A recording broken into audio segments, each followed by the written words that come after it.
Hello అండి, అందరికీ నమస్కారం. ఈ రోజు మనం రొయ్యల పచ్చడి చేసుకోబోతున్నాం. ముందుగా రొయ్యలంతా క్లీన్ చేసుకొని పైన నరాలు అవి తీసేసి కడిగేసి పసుపు ఉప్పు వేసి ఇలా స్టవ్ మీద పెట్టుకోవాలి. స్టవ్ మీద ఇలా వాటర్ వస్తుంది. ఈ వాటర్ అంతా అయ్యేంత వరకు మగ్గించుకోవాలి. స్టవ్ మీడియం ఫ్లేమ్ మీద పెట్టుకోవాలి. ఇదిగోండి, ఈ కేజీ రొయ్యలు వాటర్ అంతా మగ్గిపోయి ఇలాగ అవే రొయ్యలు ఇలా మగ్గిపోయాయి. ఇప్పుడు స్టవ్ ఆఫ్ చేసుకోవాలి.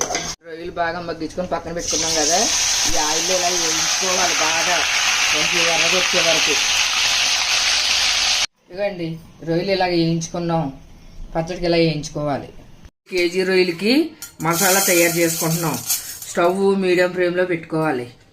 ఇంకా ఈ స్పూన్ తోటి 4 స్పూన్లు ధనియాలు,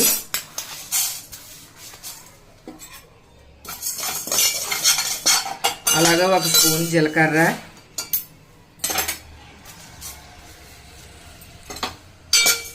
కొంచెం వేగాక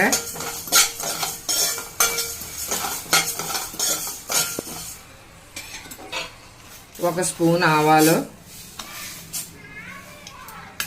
1/2 స్పూన్ మెంతులు, ఒక 5 యాలకులు, ఓ 10 లవంగాలు, ఈ సైజు చెక్క వేసుకోవాలి. ఇవి బాగా కొంచెం దోరగా వేగే వరకు వేయించుకోవాలి. ఇందాక మనం రొయ్యలు వేయించుకున్నాం కదండి, అదే ఆయిల్లో కేజీ రొయ్యలకి 3 స్పూన్లు అల్లం వెల్లుల్లి పేస్ట్ వేయించుకోవాలి. పచ్చివాసన పోయేంత వరకు వేయించుకోవాలి బాగా.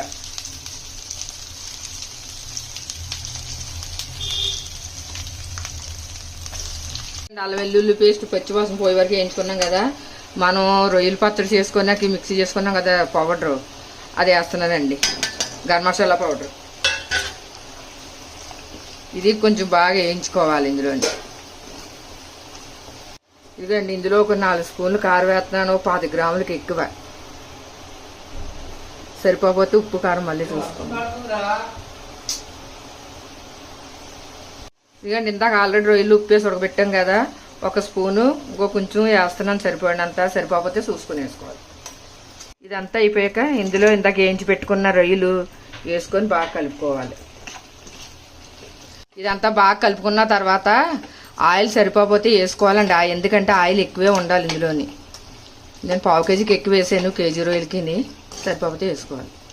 ఇందాక కారం సరిపోలేదు కదా, కారం వేసాను కదా, ఇంకో 2 స్పూన్లు ఎక్స్ట్రా వేసాను సరిపోలేదని. తర్వాత ఇగో నిమ్మరసం వేస్తున్నాను, 2 కాయలు నిమ్మకాయ.